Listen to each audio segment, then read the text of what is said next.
Imagine waking up tomorrow and realizing that the person you've become is simply the sum of 1,000 tiny decisions you made without thinking. Not the big, life-changing moments, but the small, almost invisible choices, the ones so subtle they rarely make the highlight reel of your memory. The sip of soda instead of water, the skipped workout, the 5 minutes spent scrolling instead of reading. They feel insignificant, harmless even. But over time, they stack and they build the trajectory of your life. This is the haunting truth James Clear captures in Atomic Habits, that the smallest actions can become the most powerful forces shaping our future. And once you understand how to master them, your life will never be the same. James Clear didn't set out to write a motivational pep talk. He's a former athlete whose career was cut short by a devastating injury, leaving him forced to rebuild not just his body, but his identity. In that slow climb back, he became obsessed with understanding how habits work, why we form them, why we keep them, and how to change them. The result is Atomic Habits, a book that blends psychology, neuroscience, and real-world stories into a framework anyone can use. It's a book about small, consistent actions that compound into extraordinary change. And in a world addicted to overnight success stories, Clear's message feels like a breath of fresh air. At its heart, the book says this: you do not rise to the level of your goals. You fall to the level of your systems. The quality of your habits determines the quality of your life.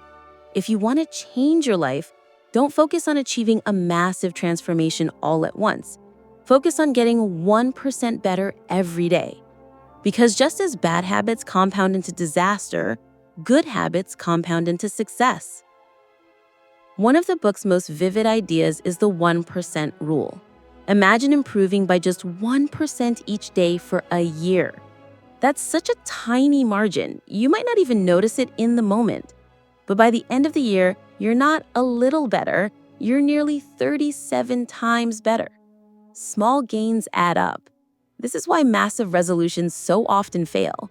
They rely on bursts of willpower instead of building a system that sustains itself. Clear uses the example of British cycling, a team that went from decades of mediocrity to Olympic domination by focusing on marginal gains, tiny improvements in everything from bike seat comfort to sleep quality. Each change was small, but together, they created a powerhouse. From there, Clear introduces the 4 laws of behavior change, a simple yet profound framework for building good habits and breaking bad ones. The first law is to make it obvious. Your environment is constantly shaping your behavior, often without you realizing it. If your guitar is tucked away in a closet, you'll never practice. If the cookies are on the counter, you'll eat them. Clear tells the story of how he rearranged his home so the cues for his desired habits were front and center, placing a water bottle on his desk to drink more water, leaving a book on his pillow to read at night.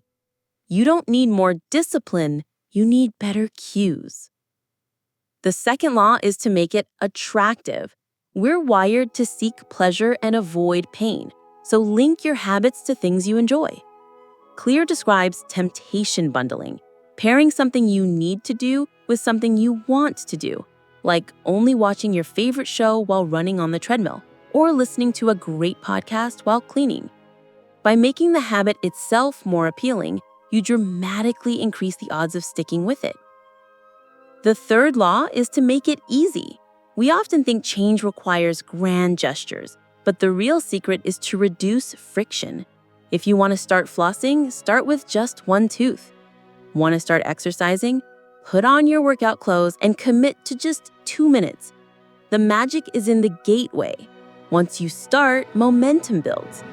Clear calls this the 2-minute rule, and it's genius because it bypasses our brain's resistance to big effort. Instead of scaling your ambition to match your willpower, you scale your habit to match your energy. The fourth law is to make it satisfying. Our brains love immediate rewards, so give yourself a reason to feel good right after the habit. Clear talks about habit tracking, marking an X on the calendar, checking off a list, because even that small visual proof is rewarding. He also warns about the danger of stopping too early. Habits are fragile in their early days, and the real payoff is delayed. This is the valley where most people quit. You have to find ways to make the process rewarding before the results show up. But Clear also warns the system works in reverse for bad habits. If you want to break one, invert the laws.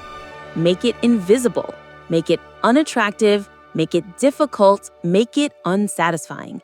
Hide the cues, reframe the temptation, add friction, and link it to an immediate consequence. He uses his own example of locking social media apps in a password vault that someone else controls during work hours.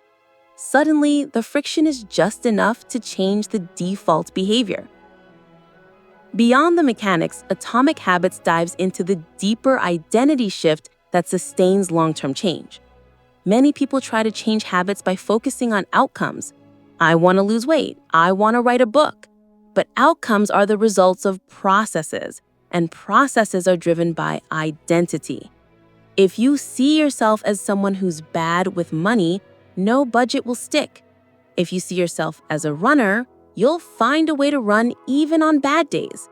So instead of asking, what do I want to achieve, ask, who do I want to become? Every action you take is a vote for the type of person you believe you are. You don't need to win every vote, but you do need to keep casting them in the right direction. Clear shares the story of a man who quit smoking not by obsessing over quitting, but by changing how he saw himself. When offered a cigarette, he didn't say, "I'm trying to quit." He said, "I'm not a smoker." That simple shift moved the habit from something he did into something he wasn't. And that's the power of identity-based habits. They're anchored deep in how you see yourself. One of the most encouraging parts of the book is Clear's honesty about setbacks. Habits aren't about perfection, they're about resilience. Missing one day is fine. Missing 2 in a row is the danger. He calls this the never miss twice rule, a reminder to get back on track immediately, because the longer a habit is broken, the harder it is to restart. It's not about avoiding failure, it's about recovering quickly. By the end of Atomic Habits, the message is clear. Massive success is the result of small, consistent steps, guided by a system designed to make those steps natural. You don't have to be extraordinary to achieve extraordinary results.